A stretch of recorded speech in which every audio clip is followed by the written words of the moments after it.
Non, je n'étais pas brisé. Je m'étais juste réveillé. Il faut que je vous raconte la pire erreur de ma vie.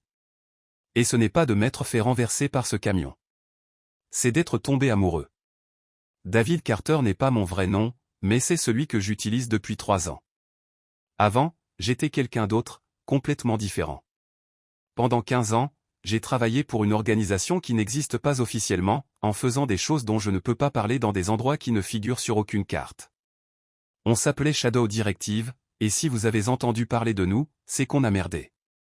Mais il y a 3 ans, j'ai fait un choix qu'un agent comme moi n'est pas censé faire. Je suis tombé amoureux de ma vie de couverture. La femme, les enfants, l'appartement miteux et le boulot de gardien de nuit dans un immeuble de bureau du centre-ville. Au début, tout était bidon, juste une couverture profonde entre 2 missions. Puis c'est devenu réel. Trop réel. Rebecca, ma femme, était censée être juste un élément de la couverture. On était mariés depuis presque 15 ans, on avait des jumeaux adolescents, Sophia et Tyler, 14 ans tous les deux. On était toujours fauchés parce que, bon, gardien de sécurité, ça ne paie pas des masses. Rebecca travaillait à mi-temps comme serveuse dans un boui-boui du coin, et elle se plaignait tout le temps des pourboires. Notre vie était normale, ennuyeuse, et j'avais fini par l'aimer, en fait. C'est pour ça que je ne voulais pas voir ce qui se passait sous mon nez. Pendant un mois environ, avant que tout ne parte en vrille, Rebecca avait commencé à se comporter différemment. Elle se maquillait pour aller au travail, rentrait plus tard avec des histoires de soirées calmes qui ne correspondaient pas à son humeur soudainement joyeuse. Elle était toujours sur son téléphone, à taper des messages rapides avec un sourire mystérieux. Mon entraînement m'avait appris à repérer les mensonges à des kilomètres, mais je ne voulais pas y croire. Je me suis dit qu'elle préparait peut-être une surprise pour notre anniversaire. Peut-être que je paranoïais, tout simplement. Je n'étais pas assez parano. Un soir, j'aidais Sophia avec ses devoirs d'algèbre quand j'ai vu le téléphone de Rebecca s'illuminer sur la table. L'aperçu montrait un message d'un certain Ryan M. J'ai hâte de te voir demain. L'hôtel est réservé. J'ai dit à ma femme que je bossais tard encore une fois. J'ai senti comme un coup de froid dans ma poitrine. Pas du chagrin d'amour, exactement. J'avais bâti des murs autour de mes émotions pendant mes années à Shadow Directive, mais une colère froide et calculatrice. Le genre qui me rendait bon dans mon travail. J'ai mémorisé le numéro et j'ai fait comme si je n'avais rien vu. Ce soir-là, après que Rebecca se soit douchée, je l'ai serrée contre moi et je lui ai dit que je l'aimais. Elle a répondu la même chose, mais il n'y avait plus de chaleur dans sa voix. Pendant qu'elle s'endormait, j'ai regardé le plafond et j'ai commencé à élaborer des plans. Pas le genre de plan que l'ancien moi aurait fait, cependant. J'allais essayer de sauver mon mariage, confronter l'autre type, en appeler à la conscience de Rebecca. Je croyais encore qu'on pouvait arranger les choses. Cette croyance est morte 3 jours plus tard, sur un lit d'hôpital. La pluie tombait à verse ce matin-là quand je rentrais à pied après un double poste. J'avais remplacé un collègue malade, et j'étais sur les rotules. Je n'ai jamais vu le camion arriver. Une seconde, je traversais l'intersection près de notre immeuble. La suivante, je volais dans les airs. J'ai percuté le bitume de plein fouet et j'ai glissé jusqu'à une voiture en stationnement. Voilà le truc, par contre. L'impact était brutal. J'avais sûrement des côtes cassées, une commotion cérébrale et la jambe gauche en miettes. Mais je n'étais pas KO.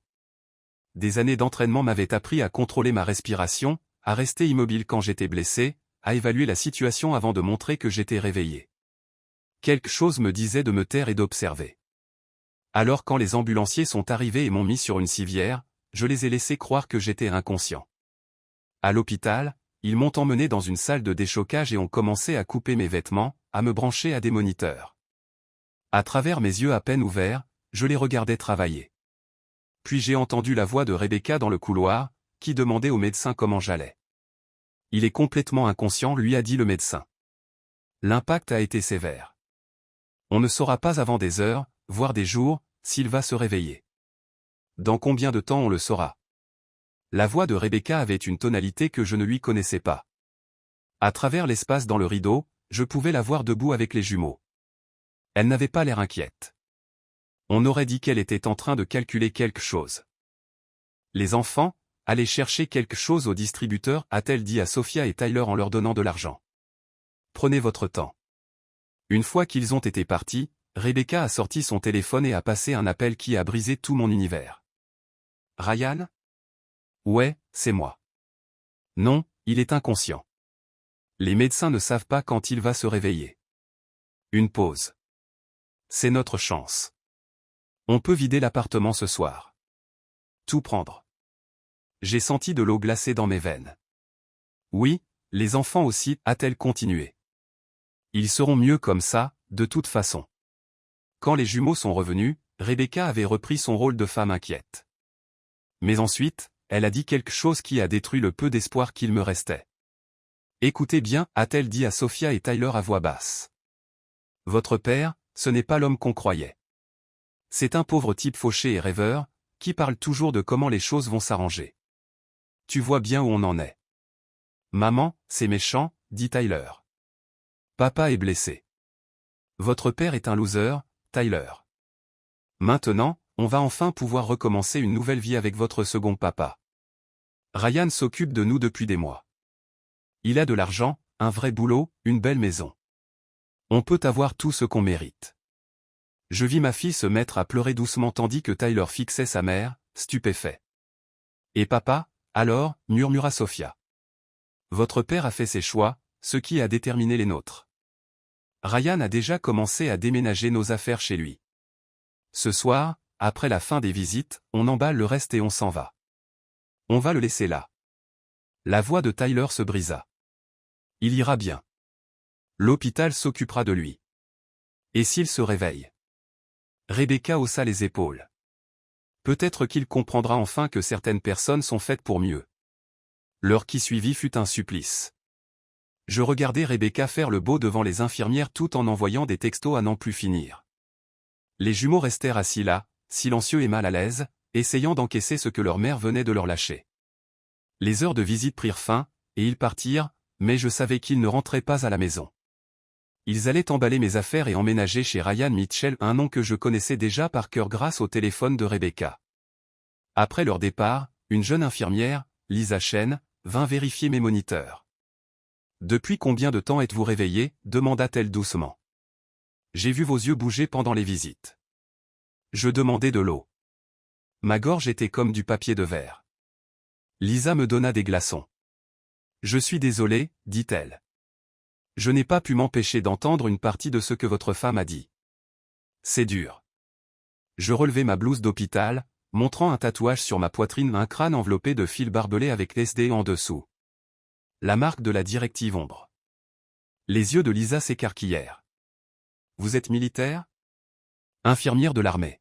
« 2 missions au Moyen-Orient, dit-elle en me montrant son propre tatouage, un phénix sur son bras. J'étais autre chose, dis-je doucement. J'étais un fantôme. Jusqu'à ce que je décide de devenir David Carter, agent de sécurité et père de famille. Et maintenant ? Je fixai le plafond. Maintenant, David Carter est mort. Et les fantômes ne pardonnent pas. Lisa en avait vu assez dans l'armée pour comprendre. Quel est l'état réel de vos blessures ? Côte cassée, jambes cassées, commotion cérébrale. Rien qui ne guérisse. J'ai eu pire. Qu'est-ce que vous prévoyez ? Je la regardai, les yeux glacés. Ma femme et son amant viennent de voler mes enfants et tout ce que je possède. Je vais les détruire. Complètement, totalement, d'une manière qu'ils ne peuvent même pas imaginer. Lisa connaissait ce ton. Qu'est-ce que vous attendez de moi ? Des informations. Pour l'instant. J'hésitais. Quel est votre niveau d'habilitation de sécurité ? J'avais l'habilitation secret défense. Pourquoi ? Parce que dans environ 6 heures, cet endroit va être envahi de gens qui poseront des questions sur moi. Ma couverture est sur le point d'être grillée. Elle semblait confuse, alors j'expliquai. Ce tatouage n'est pas juste une marque. Il est lié à une base de données biométriques. Dès que l'hôpital a analysé mon sang et mes empreintes digitales, cela a déclenché des alertes et des systèmes que la plupart des gens ignorent même. Effectivement, dans l'heure qui suivit, le supérieur de Lisa l'a pris à part. Quand elle revint, elle était livide. Le FBI envoie des agents, quelque chose à propos de votre identité signalée dans une base de données fédérale. Pile dans les temps, dis-je. 2 agents se présentèrent. Une femme dans la quarantaine avec des cheveux gris acier et un jeune homme qui avait l'air tout droit sorti de l'école. Monsieur Carter, dit la femme.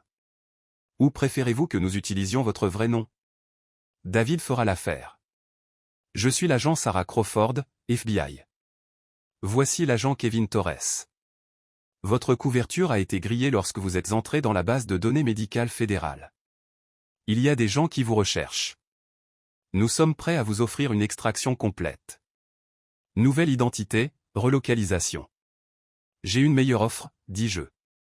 Je veux réintégrer le service. Réintégration complète à la directive ombre. Accès aux ressources, soutien opérationnel. C'est impossible. Vous êtes sorti du circuit depuis 3 ans. Quelqu'un a délibérément introduit mes données biométriques dans le système. Quelqu'un qui voulait que vous me trouviez. Ce qui signifie que quelqu'un sait exactement qui et où je suis. Quelqu'un voulait que je sois hors jeu avant de passer à l'action. Les agents se regardèrent. Qui ferait ça? Quelqu'un qui sait de quoi je suis capable. Quelqu'un qui voulait me neutraliser avant de faire son coup. Je croisai le regard de Crawford.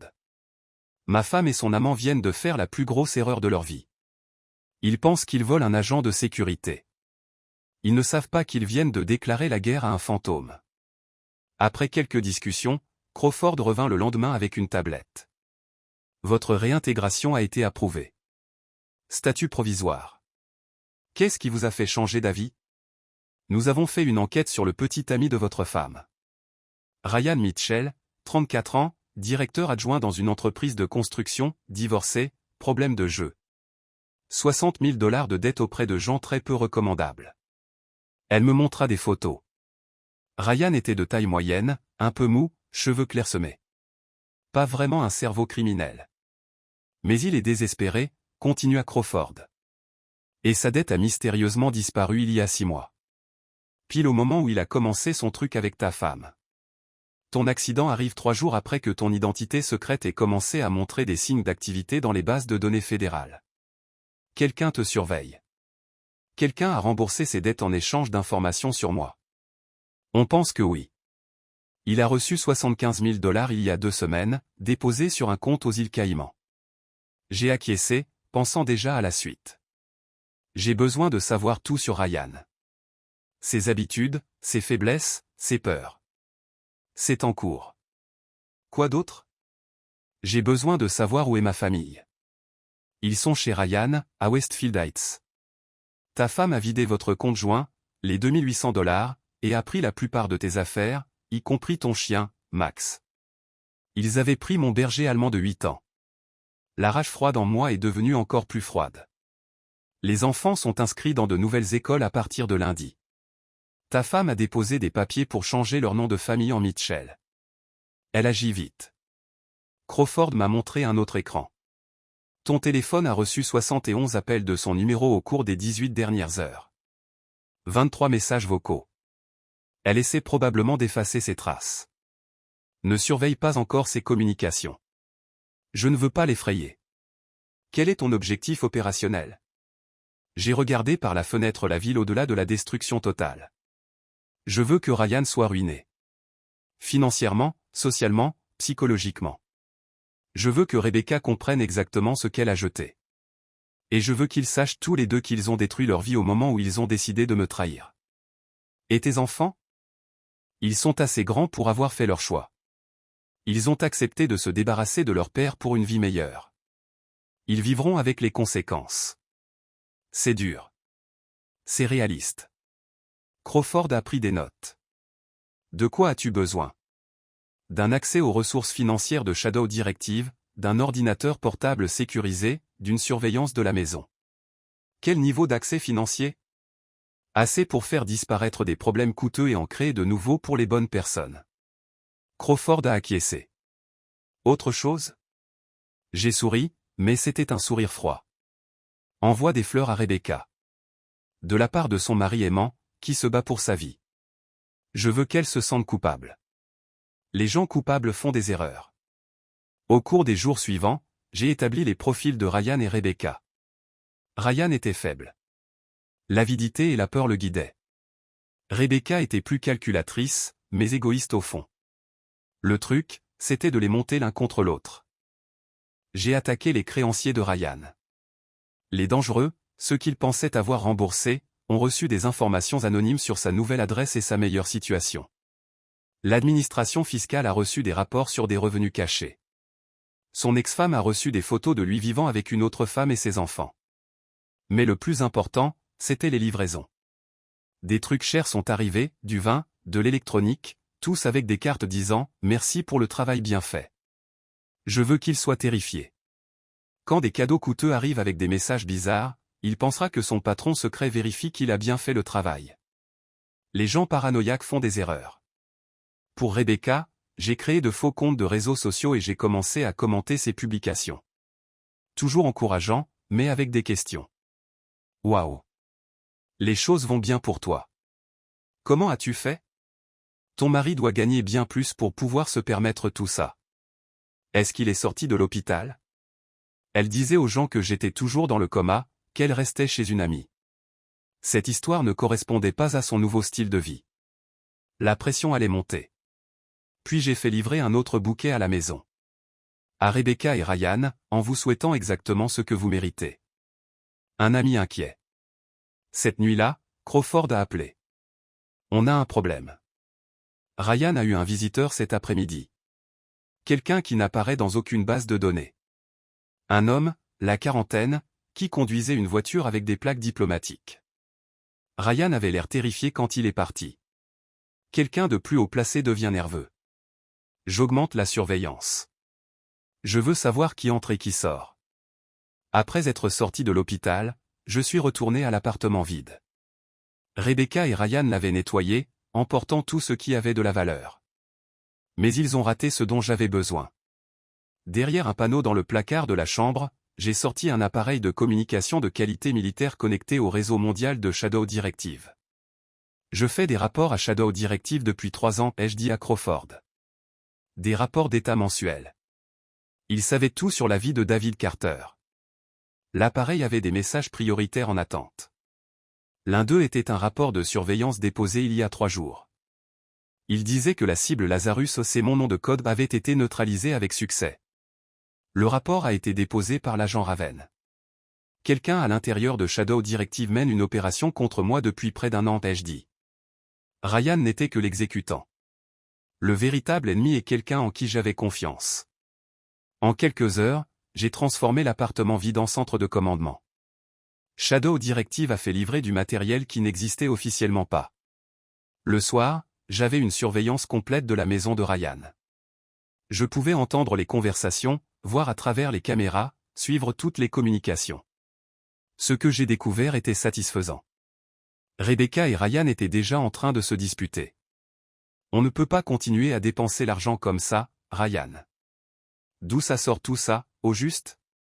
Des primes du projet de construction, peut-être? Ne pose pas de questions sur les choses qui t'arrangent. Et ces livraisons alors? Le vin? L'électronique?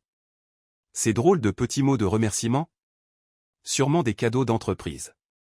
Les entreprises n'envoient pas du vin à $500 la bouteille. Quelqu'un sait ce que tu as fait. Ryan a blêmi.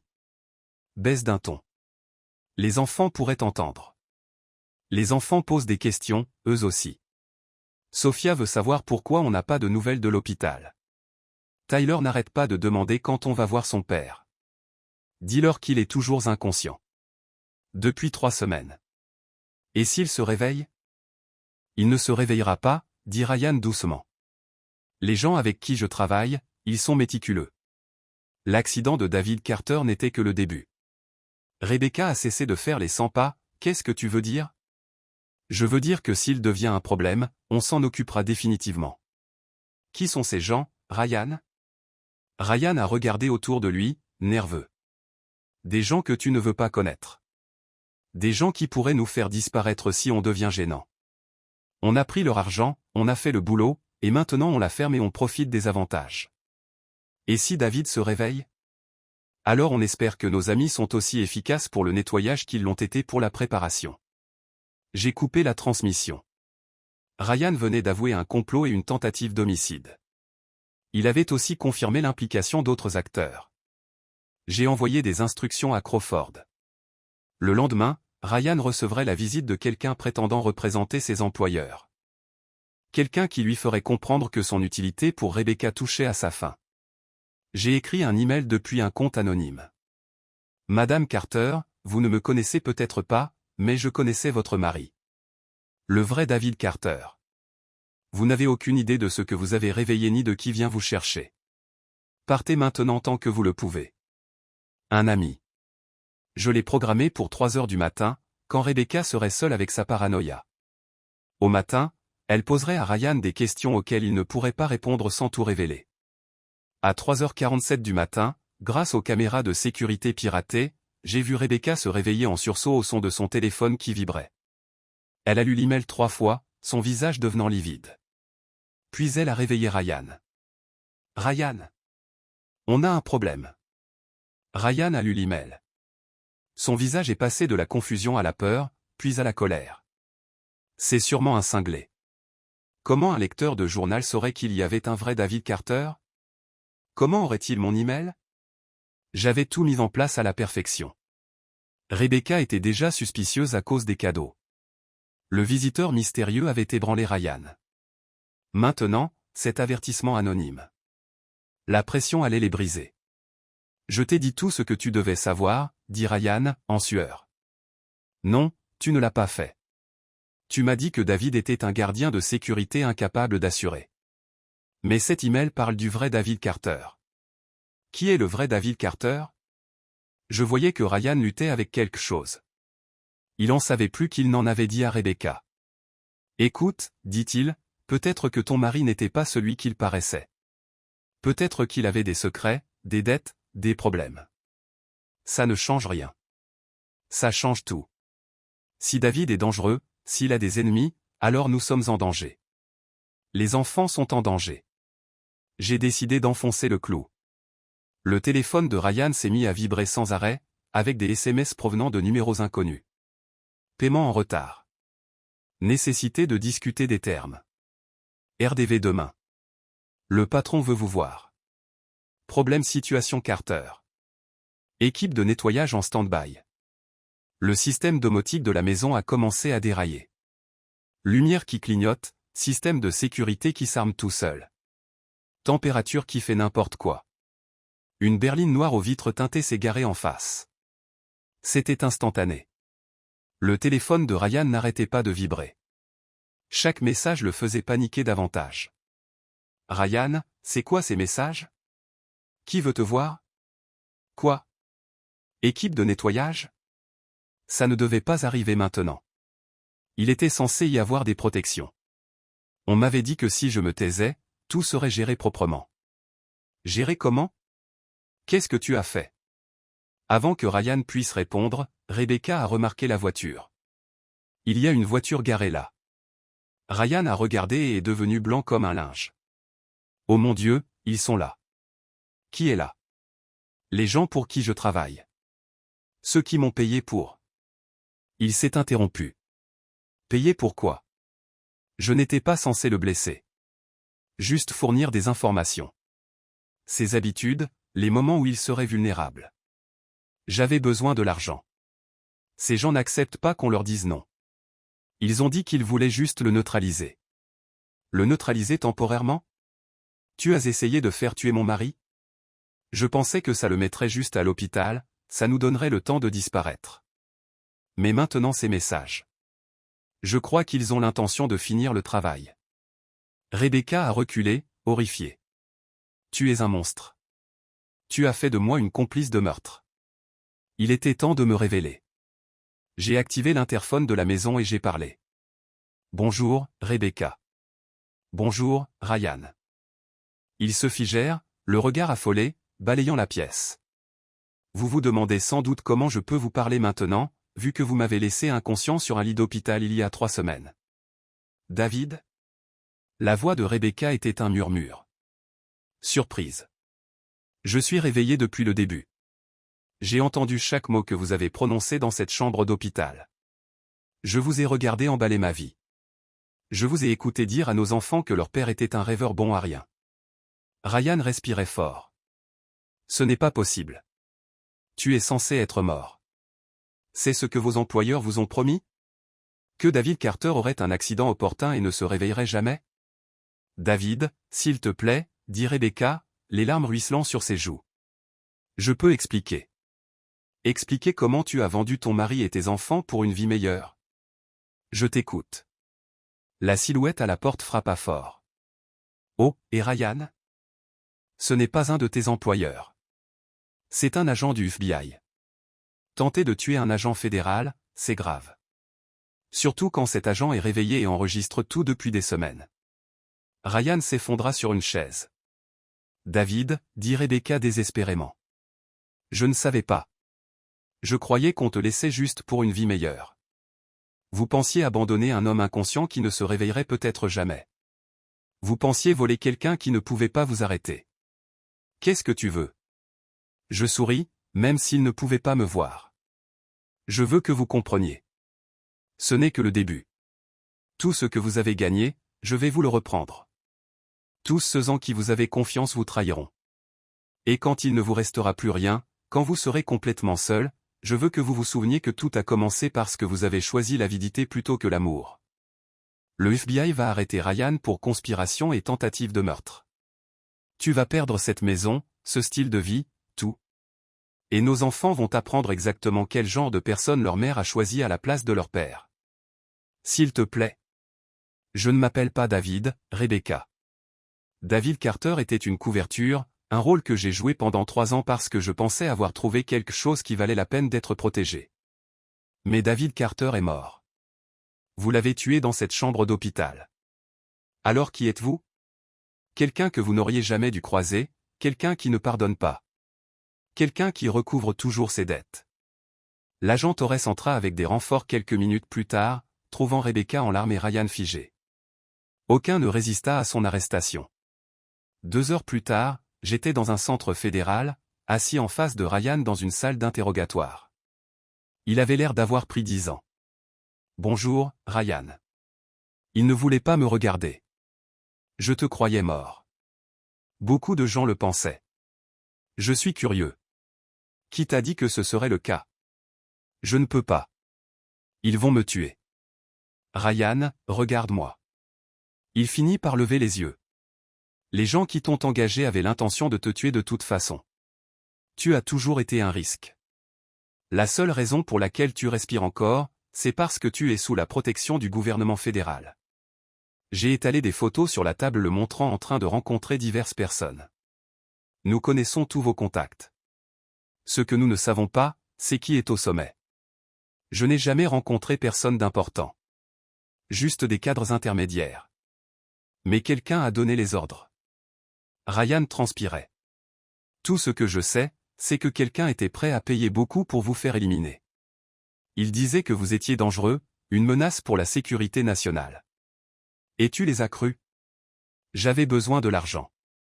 Mes dettes, mon ex-femme, la pension alimentaire. J'étais en train de me noyer quand ils ont proposé de tout effacer. J'étudiais son visage, distinguant la vérité des mensonges. Il disait la vérité sur ses connaissances limitées. Mais il y avait autre chose. Qu'est-ce que tu ne me dis pas, Ryan? Il y a quelque chose qu'ils ont dit à propos de toi. À propos de ta véritable identité. Ils ont dit que David Carter n'était pas ton vrai nom. Ils ont dit que tu étais quelqu'un d'important avec accès à des informations sensibles. Ils ont fait croire que tu étais un traître. Une froide réalisation me frappa. Quelqu'un m'avait catalogué comme un risque pour la sécurité. Peut-être un agent double. Ont-ils mentionné Shadow Directive? Les yeux de Ryan s'écarquillèrent. Comment connais-tu ce nom? Réponds à la question. Ils ont dit que tu étais un agent infiltré de Shadow Directive. Ils ont dit que j'étais devenu un local, que j'avais foiré la mission parce que je m'étais attaché à ma vie de couverture. Ça a fait tilt. Quelqu'un dans Shadow Directive a décidé que j'étais un problème.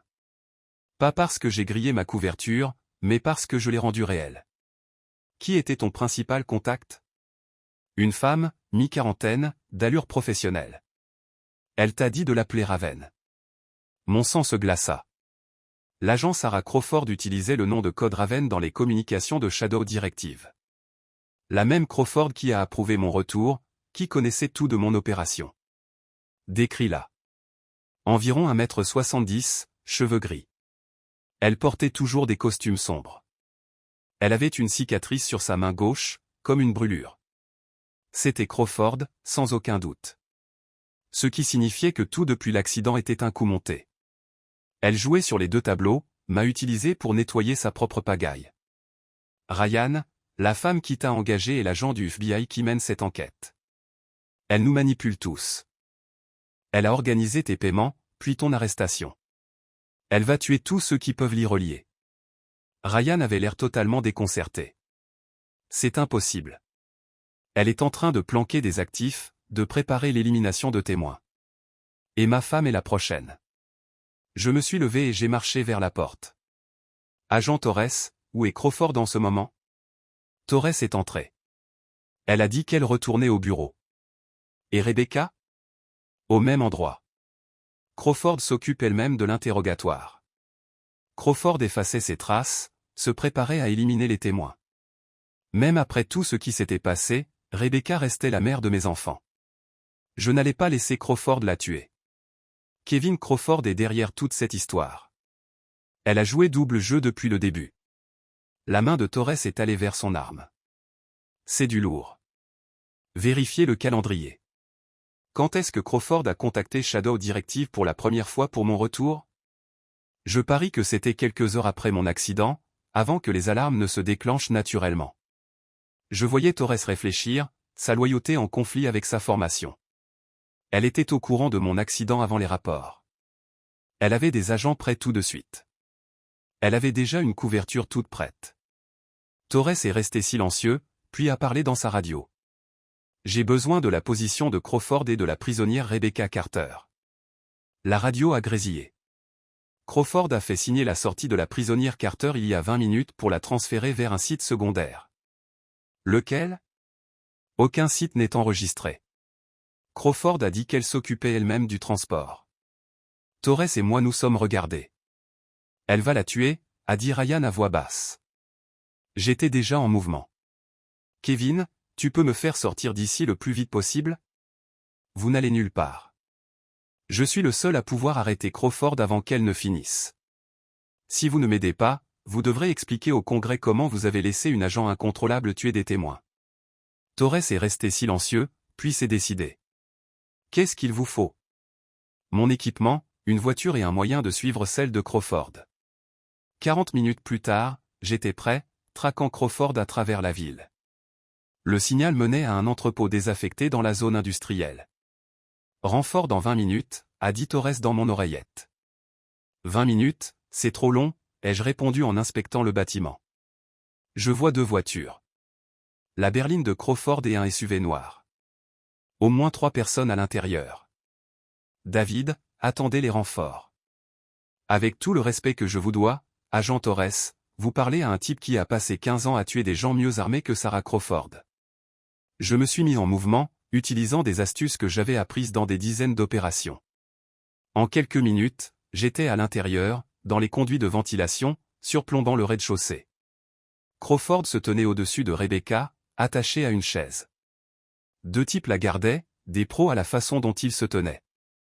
Pas du FBI. Des contractuels privés. Madame Carter, a dit Crawford. Ce n'est rien de personnel. Vous êtes juste une fin de course. Mes enfants poseront des questions. Vos enfants pensent que vous vous êtes enfui avec votre amant. Tout le monde pense que Rebecca Carter a disparu avec Ryan Mitchell quand ils ont su qu'ils étaient pris. Quel crime? Je ne savais pas que Ryan faisait quoi que ce soit d'illégal. Complot pour meurtre. Que vous le sachiez ou non, vous avez aidé. Je me suis positionné au-dessus d'eux, calculant les angles. 3 cibles, toutes armées. Une civile à protéger. J'avais affronté des situations bien pires. Le plus drôle, a continué Crawford, c'est que votre mari pense que j'essaie de vous sauver. Il n'a aucune idée que j'ai orchestré tout ça depuis le début. Pourquoi cibler David? Il est devenu faible. Il a choisi les sentiments plutôt que le devoir. Votre mari est un boucher qui a tué plus de 30 personnes. Puis il est tombé amoureux de sa couverture. Il vous a choisi, vous et vos enfants, plutôt que son travail. Ça a fait de lui un risque. Alors vous avez essayé de le faire tuer. J'ai essayé de faire tuer David Carter pour qu'il soit extrait et qu'on lui donne un nouveau travail. Mais votre mari ne voulait pas partir. Il y a 3 ans. Il voulait jouer à la famille. J'en avais assez entendu. Je suis tombé derrière l'un des contractuels, un couteau sur sa gorge avant qu'il ne puisse réagir. Personne ne bouge, ai-je dit calmement. L'autre type s'est retourné, mais j'étais déjà en mouvement. Mon couteau a volé, l'atteignant à l'épaule. Mon pistolet silencieux était sorti, pointé sur Crawford. « Bonjour, Sarah. » Crawford a souri. « Agent Carter. » Ou devrais-je dire, opérateur ? Lazarus ? Appelle-moi la dernière chose que tu verras. Dramatique, mais faux. Elle a hoché la tête, et j'ai entendu des armes s'armer derrière moi. Tu ne pensais pas que je viendrais seul ? 2 contractuels ? Il y en a 6 autres dans tout l'entrepôt. Ils ont tous une vue dégagée sur ta femme. Même si c'est vrai, tu seras morte avant qu'ils ne tirent. Ensuite, ils tueront ta femme. C'est ce que tu veux ? Je suis resté silencieux, réfléchissant rapidement. Puis j'ai souri. Sarah, tu as fait la même erreur que tout le monde. Tu pensais que je tenais encore à Rebecca Carter. Crawford avait l'air confuse. Tu es venu ici pour la sauver ? Je suis venu ici pour te tuer. Rebecca ne fait que gêner. Ma voix était glaciale. Quand elle m'a laissé dans cet hôpital, quand elle a dit aux enfants que j'étais une ordure. Quand elle a tout pris et s'est enfuie avec son amant. Elle a cessé d'être quelqu'un que j'aimais. Elle n'est qu'une cible de plus. Les yeux de Rebecca se sont écarquillés de peur. Tu bluffes, a dit Crawford, mais elle n'avait pas l'air sûre. Vraiment ? Ai-je dit. Il y a 3 semaines ? Peut-être. Mais le David Carter qui serait mort pour sa famille est mort dans cette chambre d'hôpital. Tu fais face à ce que Shadow Directive a fait de moi, une arme sans pitié. J'ai modifié ma visée, pointant Rebecca au lieu de Crawford. Voici comment ça va se passer, Sarah. Rappelle tes hommes et rends-toi, ou je tue moi-même ma femme. Supprime ton avantage et je m'en prendrai à tous ceux qui sont impliqués. David, non, a hurlé Rebecca. S'il te plaît. Tu savais, ai-je dit, sans même la regarder. Tu savais que tu trahissais quelqu'un qui t'aimait. Tu savais que tu abandonnais quelqu'un, impuissant. Tu savais que tu choisissais l'argent à la loyauté. Je me suis retourné vers Crawford. Ton choix, Sarah. Rends-toi, ou regarde-moi supprimer ton avantage et venir te chercher. Crawford me fixait, essayant de me déchiffrer. Ce qu'elle a vu l'a décidé. Repli, a-t-elle aboyé. Toutes les unités, repli. J'ai gardé mon arme sur Rebecca et j'ai parlé dans mon oreillette. Torres, j'ai besoin de ce renfort maintenant. Déjà en route. Dans 2 minutes. Des agents armés ont envahi l'entrepôt. Quelques secondes plus tard, ils avaient Crawford et ses hommes aux mains. Qu'est-ce qui va se passer maintenant ? A demandé Rebecca pendant qu'il lui passait les menottes. Je l'ai regardé, le visage inexpressif. Maintenant, tu disparais. Vous tous. Ryan va en prison fédérale à vie. Crawford est accusé de trahison, et toi, tu es complice. Mais les enfants ? Je l'ai coupé. Les enfants apprendront que les actions ont des conséquences. Que la loyauté compte. Que certaines trahisons ne peuvent jamais être pardonnées. Alors que les agents emmenaient Rebecca, elle a crié, désespérée. David, s'il te plaît. Je t'aime. Je n'ai pas répondu. Je suis resté planté dans l'entrepôt vide, entouré de ce qui restait d'une opération qui m'avait coûté tout ce que je pensais vouloir. Torres s'est approché, prudent. Ça va ? Je suis exactement ce que j'ai toujours été. Je l'avais juste oublié pendant un moment. Et maintenant ? Shadow Directive m'a donné un choix. Nouvelle identité. Nouvelle mission. Table rase. Ou retourner à ma couverture et essayer de reconstruire. Qu'est-ce que tu choisis ? Je suis sorti dans la nuit, inspirant profondément alors que le froid se logeait dans mes poumons comme un vieil ami. L'allée était silencieuse, à l'exception du bourdonnement de la circulation et d'un panneau détaché qui claquait au vent. J'ai laissé les ténèbres m'envahir, stabilisant le chaos intérieur. David Carter était une faiblesse, ai-je dit à personne. À tout le monde. À la version de moi-même que je venais de tuer. À un fantôme qui avait oublié qu'il était censé être mort. J'ai levé les yeux vers les étoiles, à peine visibles à travers la lueur de la ville. Pendant une seconde, elles m'ont rappelé ce que j'avais autrefois désiré. Des nuits paisibles. Une maison. Des enfants riant dans une pièce ensoleillée. Puis le souvenir s'est éteint. Je retourne à ce que je fais le mieux, ai-je murmuré, la décision lourde mais certaine. Une arme sans attache. Un fantôme qui se souvient que les vivants ne sont que des cibles.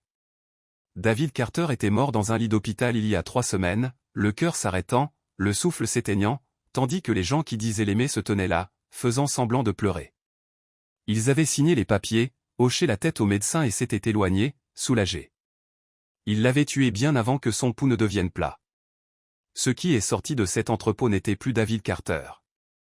C'était quelque chose de plus acéré, de plus froid, quelque chose qui avait rampé à travers la trahison et était ressorti de l'autre côté avec son humanité dépouillée. Un fantôme qui n'a plus rien à perdre et aucune raison de faire preuve de pitié. Les vivants m'avaient trahi pour la dernière fois. Je pouvais presque sentir le dernier fil se rompre alors que je descendais la rue, laissant derrière moi les derniers morceaux d'une vie que j'avais passé des années à essayer de construire. 6 mois plus tard, j'étais à l'autre bout du monde, me déplaçant sous un autre nom pour une mission dont je ne peux pas parler. Non pas que je ne veuille pas, mais parce que les mauvaises oreilles pourraient transformer des continents en cimetières. Le travail était familier. Surveillance. Extraction. Discrétion. Violence quand elle devait arriver. Routine. Efficacité. Je ne pensais plus à Rebecca, à ses fausses larmes, à ses mensonges.